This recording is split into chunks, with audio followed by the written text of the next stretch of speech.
I met a gypsy.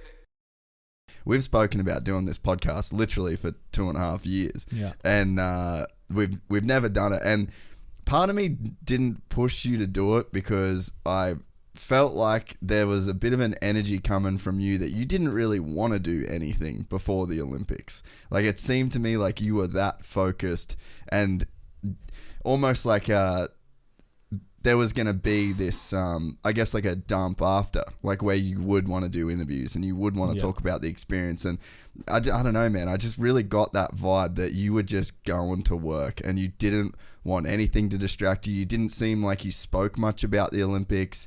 Like, I don't know. It seemed like you really tried to purposely put the magnitude of the event out of your mind until it was after the event. Yeah, I mean, you're pretty much correct there. I actually did want to come on this podcast. I know we spoke about it a while ago, and then it sort of got put on the back burner.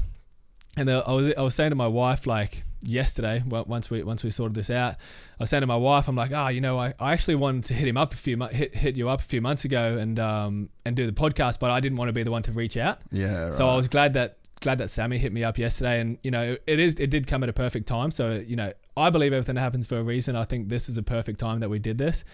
But I think you are correct. I did, the Olympics is massive, but I just stuck to my processes and didn't treat it like a different event until after it. Now I look back, I'm like, man, I have an Olympic gold medal, and I think if I had have been so focused and I guess overly committed to making this happen, it wouldn't have happened. If you want something too bad, I think it starts to crumble. Yeah. So I did. You're very correct. I did. Put the magnitude of like the scale of it to the side and just stick to my processes. I was going to say that's like the trust in the process, though, exactly, right? Is exactly. Like if for my end, like I get into this studio every day about 10 o'clock and I leave every day about 6, and it's just. I never have a plan as such as what I'm like going to do, but I'm just that there's no pressure. There's no, like I write down all the shit I could possibly do. If I don't do it, I just do it the next day. Yeah. But in my mind, I'm like, if I do this amount of work, this many days, and I do it every day, like I really don't. Adds up. Yeah. And I just feel like there's no the goal will kind of just take care of itself then, and then you're not getting so bogged down in the magnitude of certain things. And I fully got that vibe off you, and that's actually why I didn't like reach out before it. I was just like, you know what, I just feel like he's doing his thing, and being that like strong and silent type and just getting it done. And it's sort of was that way.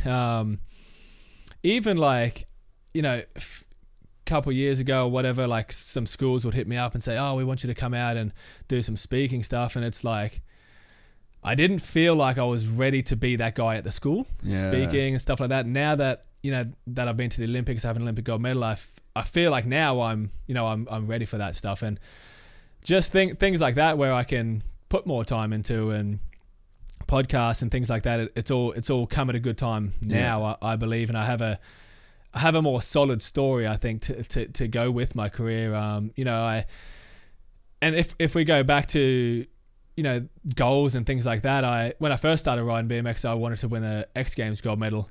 Once I won that, I still just kept doing what I did every other day. Thing, and then the year later, I won another X Games gold medal, and it didn't slow me down. I just kept doing what I did every other day, and then the Olympics came, and I was ready for that as well. So it just goes exactly like you rock up here at 10 and you leave by 6, and it's the same thing every day, but it's just consistency, and just sticking to what you know. And I think that it makes sense too that like you can the thing is though, is like you could have gone to schools and you could have done all of this before, like you're multiple X Games gold medalist, multiple time world champion. It's like the credentials are there, but this Olympic thing starts in 2017, and it's like you and Lupos are like the two dudes, and then there's a couple of guys from around the world as well, where everybody was like, these are the guys that can win a gold medal. And it's like, as soon as this gets announced, that's how it's going to go down. You're going to be in the running, and know that the competition, you've competed against them forever, and it kind of makes sense to just shelve everything and even shelve any of the thoughts of what you could be or whatever until like after you know, and you either get the job done or you don't. But it's like it makes sense to put the time in and the way that you did it. Yeah, for sure. And that was the thing. Like when we got announced in 2017 that we were going to be an Olympic sport, it was like, all right, I need to do, you know, these events, this number of events to help qualify for that. You know, me and Lupos were the two guys qualifying the country. And I mean, in 2020, like we were both going. If there was no more events, we were both going to the Olympics. And, you know, last minute, 6 weeks before the Olympics, they put a world championship on. And that's heartbreaking for Brandon too, man. It really is. Like it's crazy the way it all played out. And it was like, okay, I'm excited that there's another event. You know, we haven't had an event for a year and a half. I was excited to go ride another event, and I knew what I needed to do. I just, you know, it's the exact same thing. I go back to my process. All right, I'm going to do this. If I do well at this event, I'll be going to the Olympics. And it was like me and Lupos even spoke about it. Like we both just have to do good. Yeah, we both just have to, you know, top the American guys, which we both can do. We've done it plenty of times, and that was the plan. Obviously, you know, some things don't work out that way, you know, the way you want it.